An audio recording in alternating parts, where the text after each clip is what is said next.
Another decision coming down from Major League Baseball that had us scratching our heads was the Nick Castellanos suspension. 2 games for, by all accounts, I mean, honestly, all that happened, Nick Castellanos gets hit by a pitch, as most hitters, not very happy with that. Usually when you get on first base, the only thing you're thinking about is scoring a run. Sure enough, he gets an opportunity to do that on a wild pitch.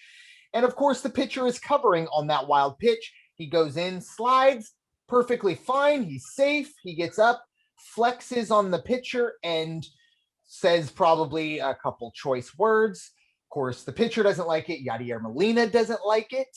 And the bench is clear. I don't think it's a big deal. It's baseball. It's emotions. It's division rivalries. Major League Baseball suspends Nick Castellanos for 2 games for, once again, I would assume just fist pumping and showing emotion, not allowed apparently.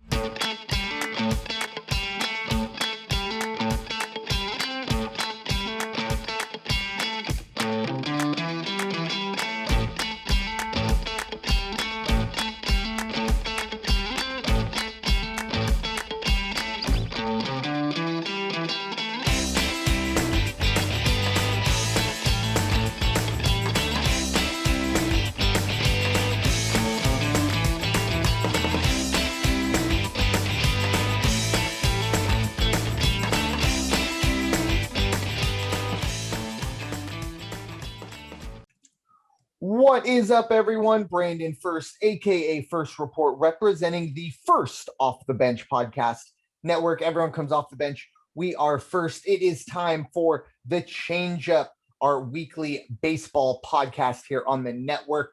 It is time. It's finally opening day has come and gone. We are real baseball to talk about.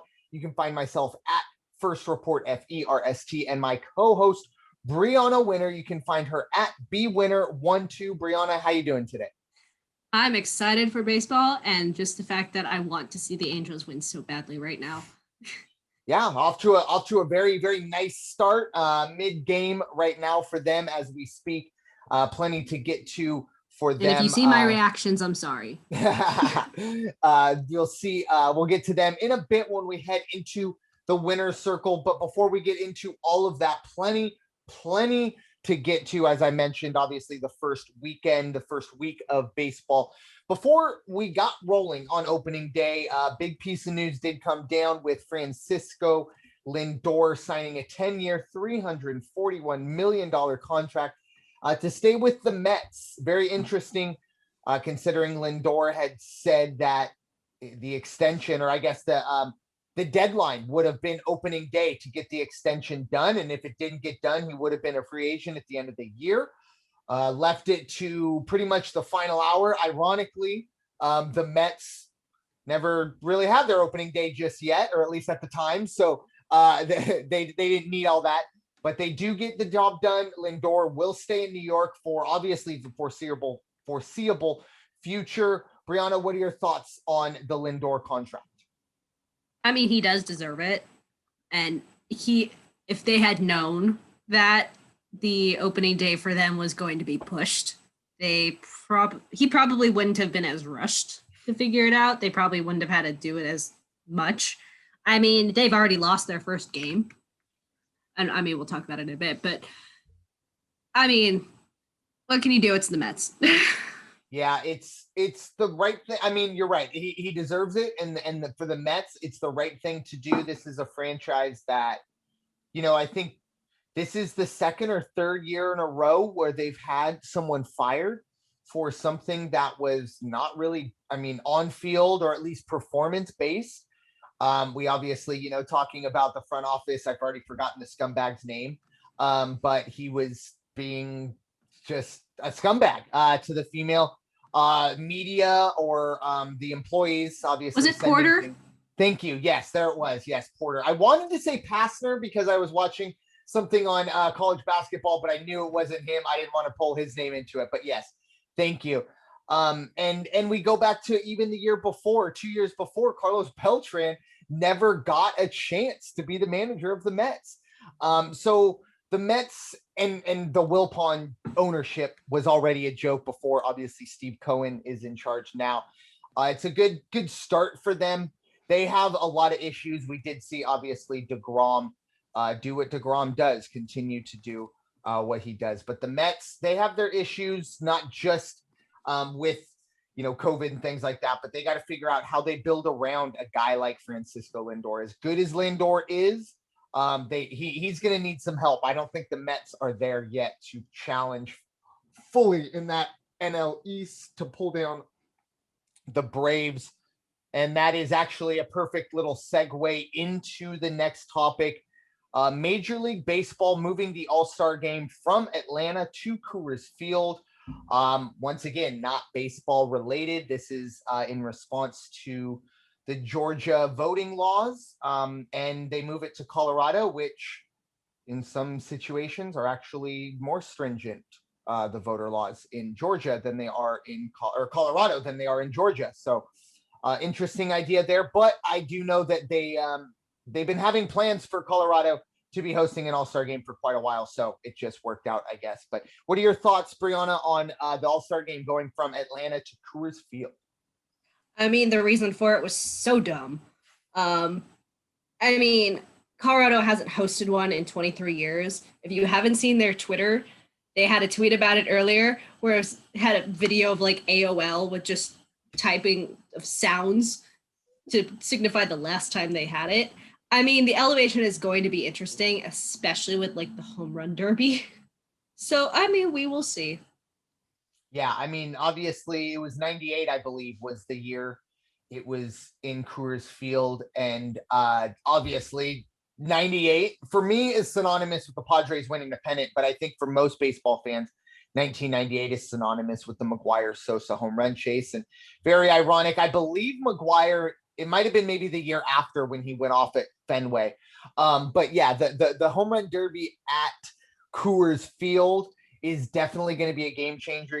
There are obviously plenty of things to talk about out of the baseball spectrum when it comes to this decision. I agree with you. I think I don't agree. I think it's just really one of the more just kind of shake your head and whatever shrug. As a baseball fan, look, I don't care where the game's being played, right? I mean, if I was a season ticket holder of the Braves or had tickets, yeah, it would definitely get to me. But as a baseball fan, living on the West Coast, I think Coors Field, it adds an extra bit of fun to it, right? You're going to see a lot, even in the All-Star game, you're going to see a lot more scoring. You're going to see a lot more of the kind of I don't want to say kooky because it's not like it's a gimmick park, but yeah, some of these guys are going to get a hold of some. We might see a 13-11 All-Star game, which would be a lot of fun.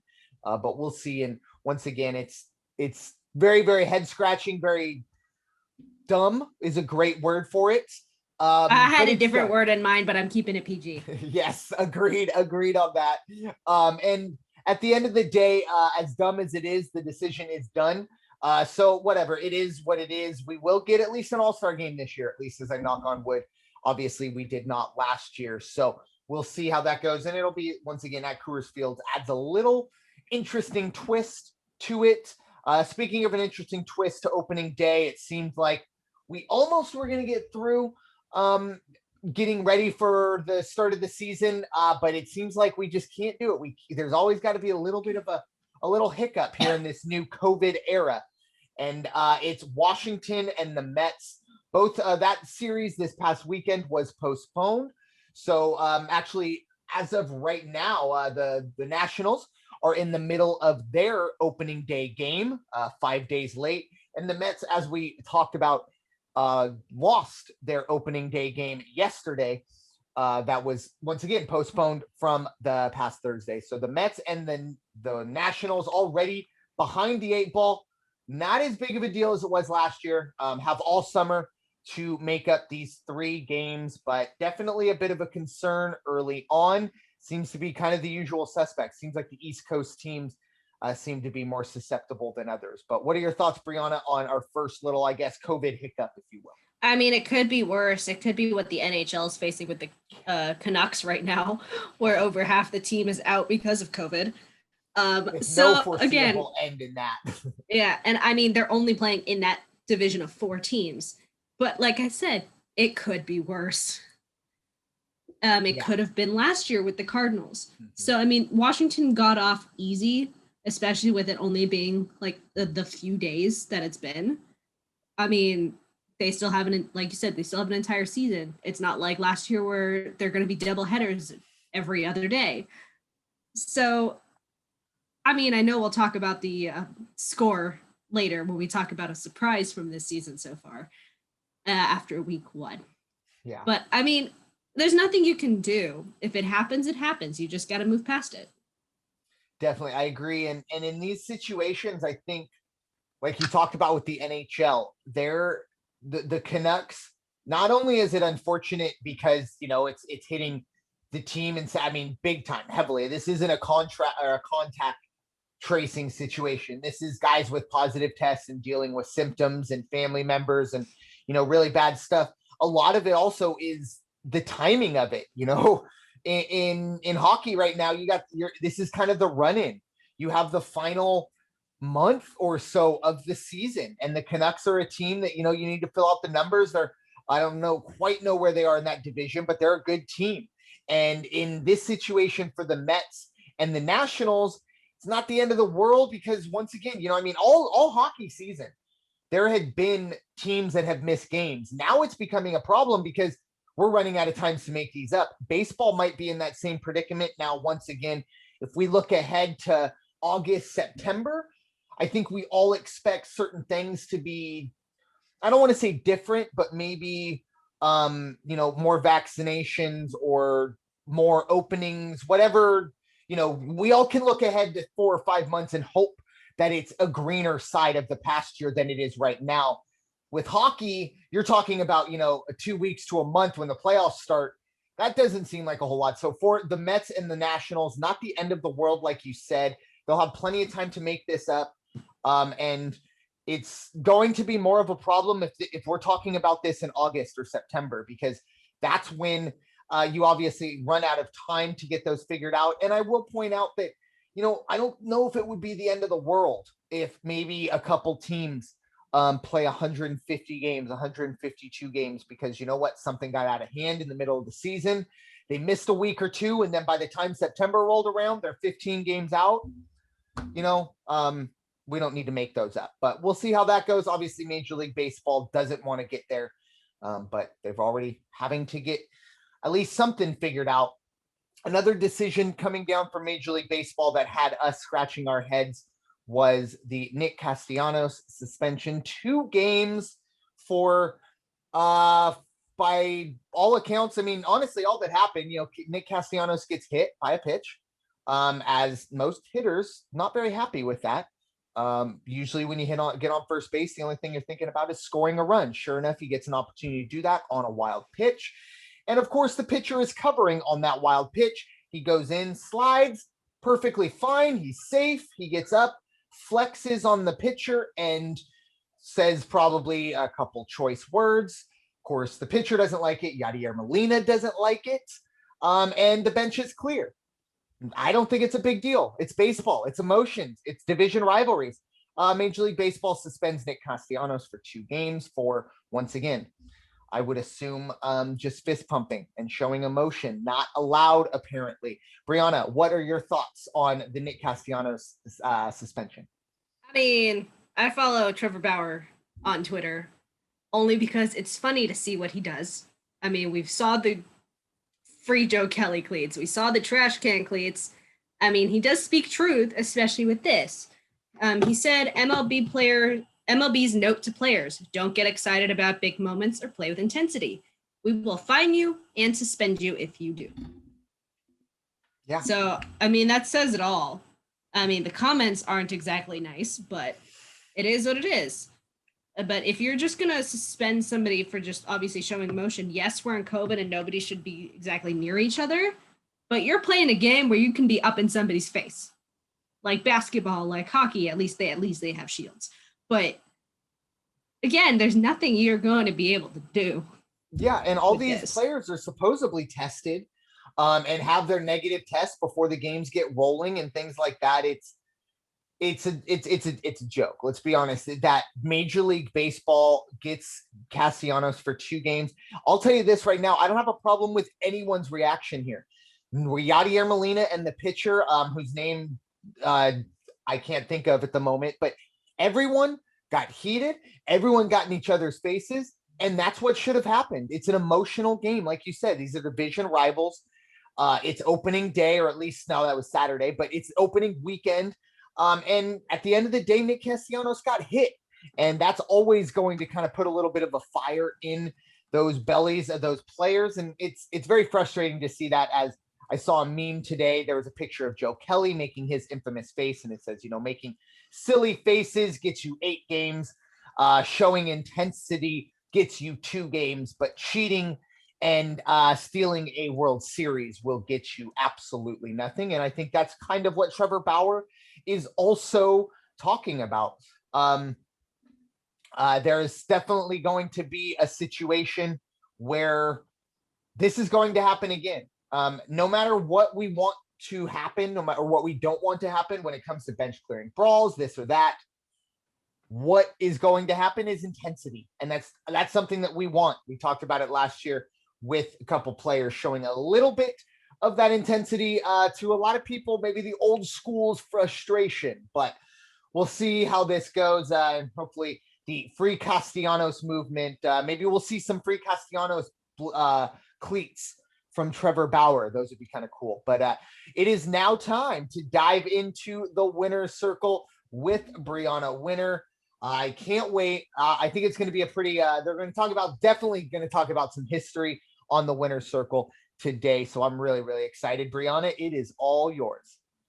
Okay, well, first I'm watching ESPN's game cast of the Angel game right now. I had saw something that was a little scary, but thankfully Mike Trout made the play. So former coach Mike Scioscia is going to be managing the United States team in Olympic qualifying. So this is just going to be minor leaguers in the second chance qualifying event. So again, this is for the Tokyo Olympics. Something else, David Fletcher has an extension of a 5-year, $26 million deal. Anything you want to put on that before I get into these games? I'm excited for both parties. Obviously, if David Fletcher does what I think David Fletcher is capable of doing, it's a very, very team-friendly contract. About $5 million a year for a guy that's going to probably hit pretty high up in that lineup. And if they need him to play everywhere, he will. I'm sure he'd prefer to play in one position, but it's one of the great things I think that best about him is his ability to kind of play everywhere. So we'll see how that goes. But I think it's great for both parties. And obviously, Fletcher to know that, he's going to be playing with a pretty damn good team for the next 5 years. Okay, and now moving on to the games. So they've just had a 4-1 start. Obviously, they're currently in the middle of a game where they are tied, so we will see what happens. So they won 3 out of the 4 games against the White Sox. They won over the Astros last night, which tied them for the top of the AL West, giving the Astros their first loss of the season so far, which made me very happy. So with the Astros game yesterday, I know Brandon's going to have something to say on this. Fans throwing trash and plastic trash cans and real recycling cans onto the field, just to give them a reminder of what they did in 2017. So I'm going to let Brandon talk on that before I go into Ohtani, because I know you've got something to say. Yeah, and obviously last year with no fans being allowed in the stands, it was a benefit to the Astros. I know the Dodger fans did their best outside of Dodger Stadium, but I will say, let's not throw actual trash cans onto the field. That might be a bit much. I'm a big fan of slamming on trash cans, throwing inflatable trash cans onto the field. And we're throwing actual trash onto the field that's going to take time to clean up or could actually hurt someone. Not something I would condone. But the everything else I think is amazing. I'll even go back to a couple of the other, I think it was the A's PA announcer before they did the introduction to the Astros lineup on opening day. They played Before He Cheats by Carrie Underwood, which, you know, I mean, the irony there is fantastic. So I love that little song things too. like that. I'm a big fan of those subtle ones. The trash can play, fantastic. Like I said, throwing a full trash can with trash onto the field, not really my cup of tea. Let's, you know, be a little better about it. But I will say this: if we're still seeing this in July, something's got to change. I will say. I mean, if we're going to see all summer just people banging on trash cans, that's going to get kind of old fast. But I like it right now. I'm not going to lie. I like it right now. I just want to see what Dodger fans will do, Yes. like at Dodger Stadium. I'm just waiting for it. So moving on to Shohei Ohtani. So obviously he pitched Sunday's game against the White Sox. He was the first player to pitch and hit second in the lineup since 1903. He hit a home run on his first pitch in the first inning to give the Angels the lead. He pitched 4 2/3 innings, gave up only 2 hits, 1 earned run, 5 walks, and 7 strikeouts. Look, he's not the Ohtani that he was a few years ago. He's still getting back to it. But, I mean, he did pretty well compared to last year. Obviously, 2 of the runs that came in were not earned. And the scary thing that happened, there was a collision at home plate, which resulted in him being day-to-day for a little bit. If I recall, really only like half a day. So Abreu slides into home and collides with the ankle. But Ohtani was in the lineup yesterday as a pinch hitter, and he did get on base by getting hit by a pitch. So not what you want to see after you had a scary collision at home, as you're trying to jump for a ball that should not have been thrown like that. So moving on to Jared Walsh. He hit the walk-off 3-run home run in the bottom of the 9th on Sunday against the White Sox. Moving into yesterday's game against the Astros, they were down 4-0 going into the bottom of the 4th inning, and then they obviously had tied. They were down 1 run by the 8th inning, and then just went off with a 4-run inning. Trout homered in the 4th inning, a 417-foot home run, which resulted in his first of the season. So now the game now, Ohtani reached on an infield single in the 1st inning, and then Trout hit a 2-run home run that was 464 feet. And so far, that is the only score of the game. Jose Iglesias is currently up to bat, and it looks like it's like an 8-pitch at bat so far. And it is tied 2-2, bottom 8 with no outs. So we will see what happens. Yeah. We'll see if we get some. I need them to win. I want the Angels up top of this division. Yeah, it's been a great start for them. 4-1, obviously. Especially even last night that I think you mentioned it. I think they went down kind of early in that game. Obviously, I know it was the 1st inning they went down. I was watching a little bit of it, but then the fight back. And what I'm most impressed with has been the pitching of the Angels. Obviously, you know, Ohtani, when you can do something that hasn't been done since 1903, and currently, I don't know, I think Stanton's ball last night might have overhit it, but he at this moment possibly has the hardest thrown ball and the hardest hit ball. That's just incredible, and really kind of this is what we expected, or at least hoped for, with Shohei Ohtani when we learned of who Shohei Ohtani was.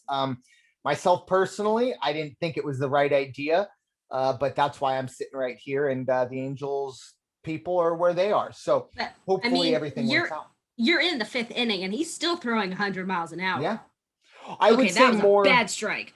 No, definitely. I would just say it was just maybe a little scary to see Shohei Ohtani in that situation, like you said. Look, that ball shouldn't have been thrown in the first place, and then gets away. It's interesting to see him still kind of be in those situations, and it's just always a little dramatic with Shohei. And that at bat ended with him striking out, looking with a ball under the strike zone at 11 pitches. So now we've got Fletcher up to bat. So I hope we can do this without going into extra innings, because I really hate the ITB. Yes, hopefully Fletcher can start making a little bit of that money, a little bit of that contract he signed up. He's 0 with. for 3 so far in this game. So He's due. He's so, due. Moving on to, I think, is that all we have for the winner's circle? That is all we've got for the winner's circle as of now. Unless something happens in this game. Perfect. Moving on to the Padre report. Look, this is unfortunate for a team that, started 3-0. They've lost 2 in a row, but the real story, obviously, is the injury to Fernando Tatis. The only news that I will confirm is he has a shoulder subluxation. I thank you for that link that you sent me. Unfortunately, I don't consider the LA Times a credible source. That's just my personal opinion, but it just showed up under Tatis, and which is trending. So and I've definitely read that he could be out for 6 months, and I definitely know that article they were talking to a former Charger doctor, things like that. Unless for myself, I hear anything from the Padre training staff, I'm going to continue to believe he is day to day. There's a lot of talk that, the shoulder subluxation is a partial dislocation. Obviously, it looked pretty bad with the swing, but, that's a lot of what pain is. Sometimes the adrenaline works kind of the opposite way. When you have that adrenaline running and you do hurt yourself, maybe hurts a little bit more than it should. He's obviously not in the lineup tonight, probably will go on the DL for a bit. I don't think his season's over. I think that there will be situations that they can, take some time. And that's one of the best parts about this Padre team is they do have plenty of depth. Ha-Sung Kim will be the shortstop for the foreseeable future at the moment. And it's a blow for sure. Obviously, when it happened, it's very rare that a baseball, even with only 10,000 or whatever we're at, gets as quiet as it did. But yeah, all of San Diego definitely held their breath with Tatis. Still a lot up in the air day to day as we speak right now. But looking at what actually has been going on with the rest of the team, obviously, we saw the big 3 acquisitions come in and pitch very well. Yu Darvish, look, you're welcome. Yeah, I mean, look, I'll be honest. I'm still more excited about the Musgrove and Snell additions than I am Yu Darvish. For me, with Yu Darvish, I don't understand how a guy that pitches and has so much movement on every single one of his pitches just refuses to do. It seems like one every 20 pitches, he's just like, I'm going to throw up a meatball right now. And we saw it late in that start, just not finishing starts, not finishing with the movement that we like, that I saw from Snell, that I saw from Musgrove. Musgrove was by far the best out of the 3, and Mark Melancon as well, coming out of the bullpen, getting some saves, those 2 saves early on. But now it's about getting back in the winner's circle because once again, a loss last night in a situation where Craig Stammen is in the game when he probably shouldn't be. This guy really should not be in a contender's bullpen. And I don't know if he just has blackmail or what over Jace Tingler, but Jace Tingler has now not only used Craig Stammen twice and almost cost him last night, almost cost him on Saturday night as well. Friday night. That's the second time that's happened. And he had Craig Stammen back for himself because he thinks that highly of Craig Stammen in a second inning. Look, once again, Jace Tingler, never been a big fan of this guy. I still don't believe he has the best interest of the players in his mind. I still think he is AJ Preller's, little buddy. The Padres are 3-2, but I'll tell you what, in these first 5 games, they are light years behind the Dodgers, and that's with a healthy Fernando Tatis Jr. The Padres bullpen continues to be a big time question mark, and you know who else is a big time question mark? Chris Paddock. Once again, we see the sheriff, and if you're listening on audio only, yes, I did the air quotes because he is more of a mall cop right now than a sheriff, folks. This guy, the only thing that I enjoy about Chris Paddock in a Padre uniform is betting against him and winning. That's my new strategy with the Padres. Bet against Chris Paddock. This guy is not good.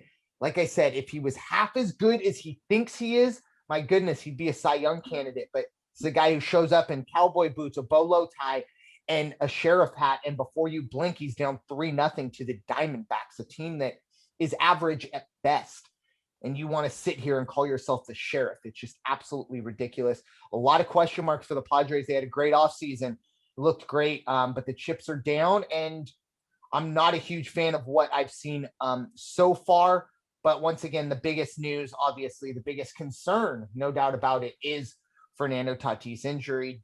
Could go either way right now. We could see him in a week. We could see him out for the rest of the year. So the breath is being held here in San Diego, but we'll see how it goes. And it looks like something just went down in the Angels game. And I think I've known Bryanna long enough to know that it's not a good thing. Well, no. Ohtani got on base and Trout couldn't do anything, and that was the end of the 8th. So now Astros are back up to bat at the top of the 9th. So this should be fun. It better not go to extras. Yes, we could see the reunion. And Fletcher grounded out, by the way. Oh, well. So still nothing. Still nothing. Well, we could see the reunion of the odd couple, Bryanna and the ITB. It is the match made in hell, if you will. But moving on to, I have hated it for so long. She thought she escaped it when she was done with softball, but that's not the case. My opinion will never change. Moving on to some first week surprises. Obviously, it is early. I still do believe the first 3 or 4 or 5, 6 games of the Major League Baseball season are the most overblown games of any season in any sport. But there were definitely some head-scratching moments, not just the Castellanos or All-Star game move decisions out there, but this is more what was going on the field. And the first one that jumps out to me was Baltimore sweeping the Red Sox for the first time since, I think, 1938. The Red Sox start 0-4 or 0-3 at Fenway. Not just that the Red Sox got swept. Look, I don't think either of us expect the Red Sox to be good. I think they'll be better, but I don't think they'll be good. But neither of us had expected. I don't think either of us expected the Orioles to go on a 4-game winning streak at all this year, let alone against the Red Sox. And to be fair, their first game was postponed because of rain. Oh, that's right. So it was a 3-game, but yeah, it was something. Yeah, it was very interesting to see Baltimore get the job done. Obviously, Boston early on sounding the alarm in a very tough division. Not a whole lot of room for error there. So Baltimore taking care of Boston. Bryanna, you got a surprise or two, huh? I do, but let's go to Oakland first. Yeah. It was a tough one. And it didn't get any easier. Obviously, Oakland gets swept by the Astros. And their reward for that is the defending World Series champions coming in. As we speak right now, Oakland is 0-5 with a negative 33 run differential. Not a great look. I don't expect Oakland to be terribly good this year. I think they'll be an average team, a 75 to 80 win team. I definitely expected a little bit more, but the schedule makers did them absolutely no favors with, on the other side of this, the Astros coming back, or at least I think they go over there, but they'll get the Astros again one way or another. Not a great start to things, especially considering they're in the middle of a series with probably the best team in baseball. And I had this situation last year at the very end where Angels could have made the playoffs if it wasn't for the Dodgers. So it's fun. And I don't see the A's winning at least until Thursday, because they do have 2 more games against the Dodgers, but then they're facing the Astros again. So I don't have hope, but they do get an off day on Sunday and then face the Diamondbacks. So we'll see. Yeah, it'll be interesting. Could be a situation for the A's where they're, fired up, and who knows, maybe they go back and they sweep the Astros to kind of get back into it. I wouldn't bet on it, but we'll see how that goes. As long as they're not at the top of the AL West, I'm okay. But now we got to worry about the Astros. Yeah, well, unfortunately, if you listen to our AL West predictions at the beginning of the year, we're a little Oh, I'm split very off. podcast on that. But Well, moving on especially with the one spot. yes, exactly. That's mainly what I was referring to. The another sweep that caught us both by surprise, or at least me by surprise. Philadelphia taking care of business against Atlanta. This is a situation. Philadelphia for the last couple of years. Bryce Harper, he got brought in. It's been I'm not going to call it a disaster, but it hasn't gone as planned. I'll give it a C minus. It's a passing grade, but nobody's getting into Harvard. Let's just put it that way. So Philadelphia gets off to a great start. Zach Wheeler, maybe the best performance of anybody so far right now in a starting pitcher capacity. But the Braves, the biggest thing for me was obviously, I think it was 3 runs in 33 innings at Citizen Bank Park. That's really, I mean, outside of Coors Field, maybe the most hitter-friendly park in all of baseball. And a lineup I think is top 5 in the Braves did not get the job done. Now they've somewhat rebounded today in their game against Mad Max Scherzer, and when we started recording, I believe it was 5-4. So they've at least been able to put a bit of runs up, obviously more so than they did the entire series. But that was something that really jumped out to me, that the Phillies were able to kind of throw down the gauntlet early on. It's early, but really catch the Braves maybe napping a little bit early to start the year. Nice little sweep. What were your thoughts about that? Well, it is currently 5-4 mid-8, so we'll see. I mean, Philadelphia wanted to come out strong, and they did. And they're obviously undefeated right now, but it's the East is a division that's one of the hardest. If it wasn't which is the same as the West, don't get me wrong, but I think on the AL, on both sides, on the East, AL and NL, it's probably the hardest. No! I don't like this. I don't like this one bit. Oh, stinking home run. Oh. Correa, 2-run. Oh, Carlos Correa. Yikes. All right, I'll pick up the pieces here in a bit. Well, I'll let Bryanna breathe a minute. But yeah, the and there's still no outs. Remain undefeated. They obviously took down the Mets on the Mets opening day. But we'll see if the Phillies can keep this rolling. They got off to a very fast start last year, which was kind of more of a surprise because it was a smaller sample size, and then ended up falling off, didn't even make the playoffs. We'll see if they can continue that going. Besides the Carlos Correa home run, Bryanna, any other surprises? Not at the moment. But I mean, if you think about it with the Nationals, thank God there's a strikeout. If you think about it with the Nationals a few years ago, they, I believe, were toward the bottom of their division until the All-Star break hit. So it could be another one of those situations. Obviously, with COVID, it's a little different, but you never know.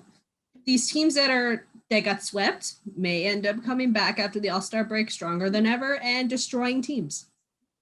Yeah, definitely. It's really early. It's a 3 or 4 game sample size in a 162 game season.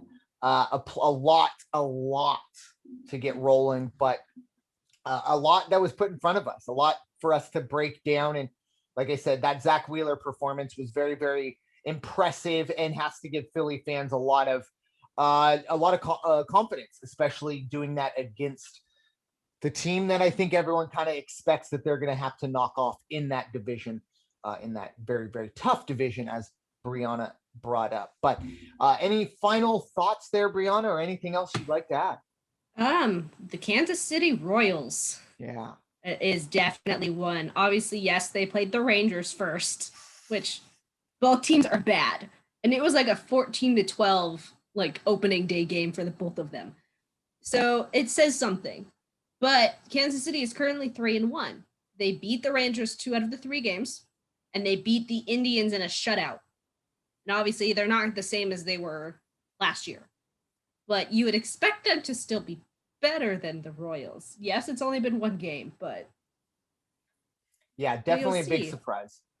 And it's good for, Kansas City and the Central, because I think we both kind of agree it's going to be between the White Sox and Minnesota, and then kind of everyone else will be fighting it out to kind of stay out of the cellar. And I think Kansas City right now has an early kind of, I guess, head start in for third place. I don't know if Kansas City is going to be better than Minnesota or Chicago, but what we've seen so far, they can definitely pitch. They got some pop in that lineup, obviously with Benintendi coming in and Jorge Soler, who just seems to just his what did they say that his muscle or his veins have muscles. He's just a big human being. They have a lot of pop in that lineup, and we've talked about it for pretty much the last year and a half. It's kind of easy in the AL Central. The schedule makers, you get to deal with the Tigers and the Indians, and maybe to some semblance as well the other side of the NL Central. Not so much as it was last year, where you're playing only the Central teams, but really good to see Kansas City at least doing something. I love the jerseys they had rocking the powder blues. Big fan of that. But final thoughts there, Bryanna, as we try and send some good juju to the Angels to try and pull this one out. Well, there's 2 outs with a 2-2 count, but it doesn't give me hope that the next 3 up are Pujols, Walsh, and Upton, where Pujols is 0-3, Walsh is 1-3, and Upton is 0-3. And then you've got Rojas at 0-2. So I don't have hope. Yeah, but we will see. Maybe one of them will surprise me. There you go. They need to get out of this first. Hopefully, that's the key. Get out of the top of the ninth, see what happens there. But by the time you listen to this, you will have known whether or not the Angels have come back, and hopefully they have. But that is all we have for the Changeup today, presented by the First Off the Bench Podcast Network. Remember, everyone comes off the bench. We are first. It is time for you all to go wash your hands and stop hating everybody. We'll talk to you all very soon. Enjoy your weekend. Have a great day.